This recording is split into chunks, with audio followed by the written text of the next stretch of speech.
Yukuran sila. Pero merong salin, wag mong yuyurakan sila. Dapat, wag mong yuyukuran. Wag ka yuyukod. Doon, wag mong yuyurakan. Naisip natin, makikita mo na mali lang yung ginamit na salita. Ganun nagkakamali sa pagsasalin, kapatid.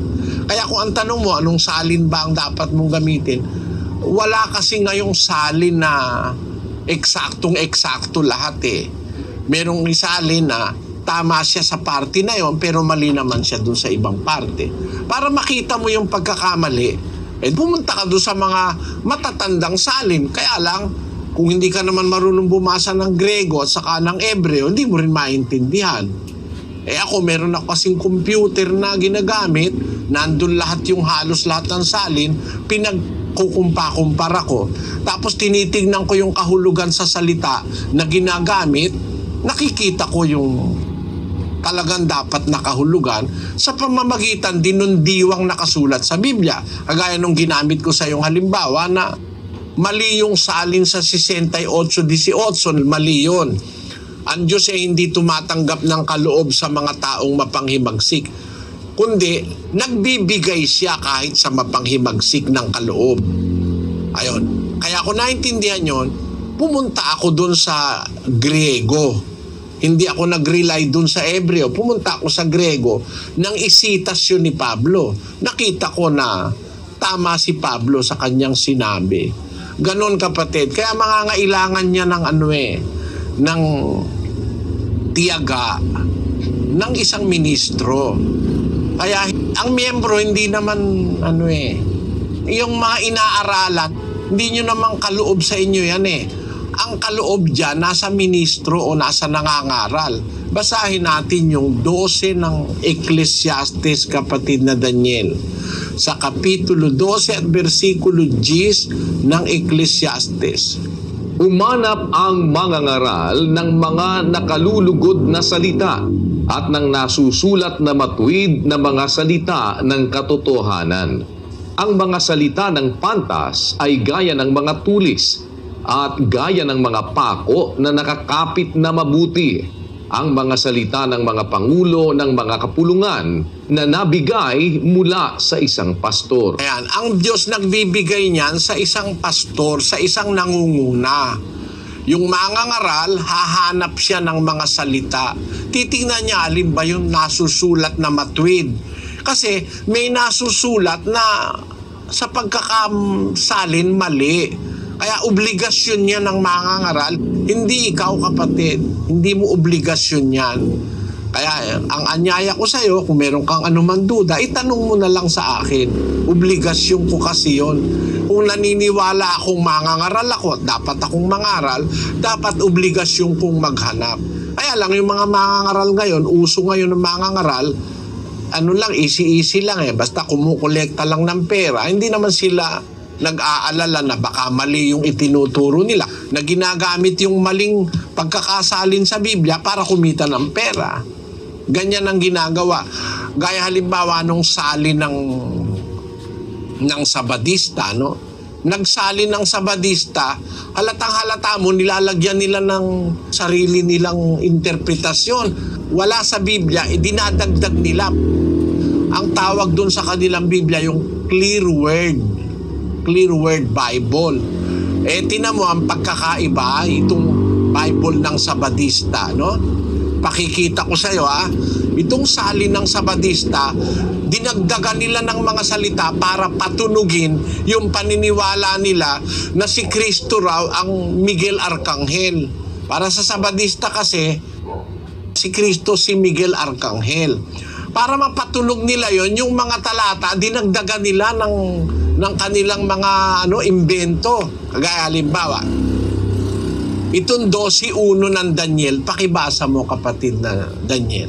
At sa panahong yaon ay tatayo si Miguel, na dakilang prinsipe na tumatayo sa ikabubuti ng mga anak ng iyong bayan, at magkakaroon ng panahon ng kabagabagan na hindi nangyari kailanman mula nang magkaroon ng bansa hanggang sa panahong yaon. At sa panahong yaon ay maliligtas ang iyong bayan bawat isa na masusumpungan na nakasulat sa aklat. Ayan, diyan ang nakasulat, ano?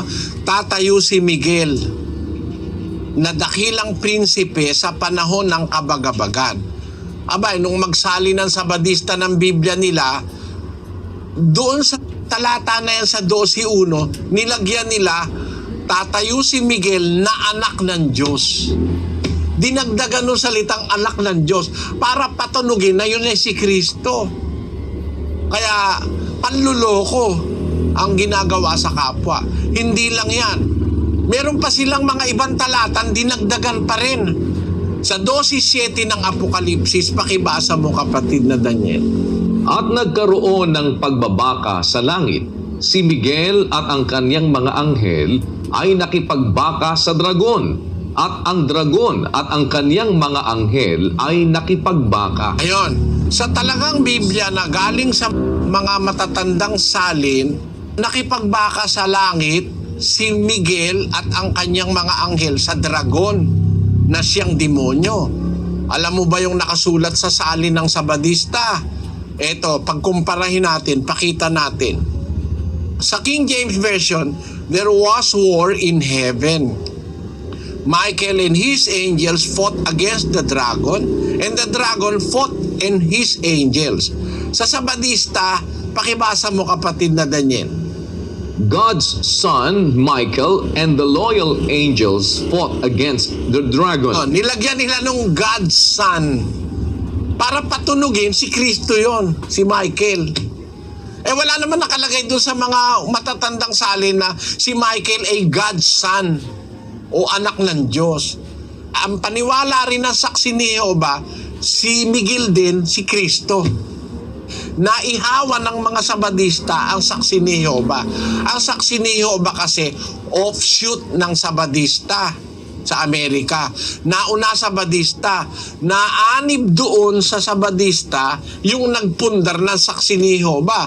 Nung mag-away-away sila, nagpundar ng saksi ni Jehova si Charles Taze Russell. Dala-dala ngayon yung paniniwala niya sa Sabadista na nakuha niya doon sa Bibliang iminali ng Sabadista. Nung ang mga saksi ni Jehova naman ay malaki ng relihiyon, nagsalin sila ng sarili nilang Biblia. Para naman mapaniwala ang tao na Jehova ang pangalan ng Diyos, lahat ng salitang Panginoon sa Hebreo, pinalitan nila ng Jehova. Lahat ng salitang Panginoon, puro Jehova. Lahat ng salitang Diyos, pinalitan nila ng Jehova. Kaya naniniwala ngayon yung nakabasa sa Biblia nila, ang pangalan pala ng Diyos, Jehova. Hindi Jehova ang pangalan ng Diyos. Kasi yung Jehova, imbento yon nung 14 na siglo. At katunayang hindi Jehova pangalan ng Diyos, wala naman letter J sa Hebrew. Walang hota sa Hebrew. Paano magiging pangalan ng Diyos ay nag-uumpisa sa hota, ang Jehovah, wala naman letter J sa Hebrew. Imbento lang yung Jehovah na yan. Nilagay nila sa Biblia nila. Kaya siguradong yan ay garapal na mga salin. Yang salin ng saksi ni Jehovah, garapal na salin yan. Yang salin ng Sabadista, garapal na salin yan. Mabuti pa nga yung salin ng Katoliko kung minsan Hindi masyadong garapal, pino pa. Bagaman meron din silang mga in-inject na mali, hindi masyadong garapal na kagaya nitong saksi ni Jehovah at saka ng Sabadista na pinapalitan talaga yung mga nasa orihinal. Kaya hindi ikaw ang mayroong problema niyan, kapatid na Romy. Kung maaanib ka sa samahang ito, mawawala lahat ng problema mo tungkol sa salin dahil ang nangangasiwa sa samahang ito, nagmamalasakit sa kapwa na huwag mailigaw ng mga iba-ibang maling pagsasalin ng Biblia. Talagang tinutuklas natin sa ating pag-aaral, alin ba talaga ang tamang diwa ng kasulatan? Yun ang ating itinuturo.